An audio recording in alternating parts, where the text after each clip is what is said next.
Vous continuez de laisser construire des immeubles en béton un peu partout dans Beaumont, au lieu de réhabiliter les immeubles vides et autres logements délabrés du centre-ville, par exemple, au point que certains murmurent qu'on serait maintenant à Béton-sur-Oise. Le dernier projet en date est composé de 38 logements sociaux et situé à l'extrémité de la rue de Senlis, en direction de l'Oise, nous en avons parlé tout à l'heure. La plupart de ces projets sont situés en zone de risque élevé, retrait, gonflement des argiles. J'invite les Beaumontois à aller taper leur adresse de résidence, sur le site du gouvernement Géorisque, qui indique tout ça, et c'est assez effrayant malheureusement. La loi impose désormais aux constructeurs d'immeubles des précautions particulières pour anticiper sur l'accélération de ce risque majeur, lié évidemment au réchauffement climatique. Comment vous êtes-vous assuré du respect de la loi des projets en cours de construction ou déjà construits, et quelles précautions ont-elles été prises par ceux-ci? Merci. Monsieur Pic, s'il vous plaît. Merci, monsieur le maire. Décidément, vous êtes, mais on le savait, dans l'opposition systématique. De notre côté, nous menons un travail de longue haleine contre les marchands de sommeil. Ça, vous n'en parlez pas. Déjà, il y a quelques mois, vous votiez contre le projet des logements rue de la Heuse. Vous formuliez alors les mêmes critiques.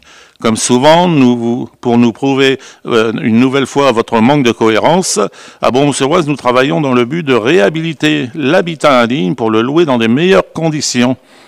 Concernant les constructions en cours, la loi est respectée, les permis de construire sont étudiés et accordés par la CCHVO. Les constructions répondent bien aux prescriptions liées aux zones à risque. Pour rappel, à Beaumont, aujourd'hui, nous avons 5308 demandes de logement, dont 531 demandes beaumontoises. Merci, monsieur Pic. Monsieur Renoux. Vous pourriez nous donner des éléments de preuve, parce que la loi est respectée, c'est formidable, il n'y a pas besoin de prison, il n'y a pas besoin de gens à mettre dedans, mais là, comment on peut être sûr? Enfin, je veux dire, comment vous pouvez être sûr?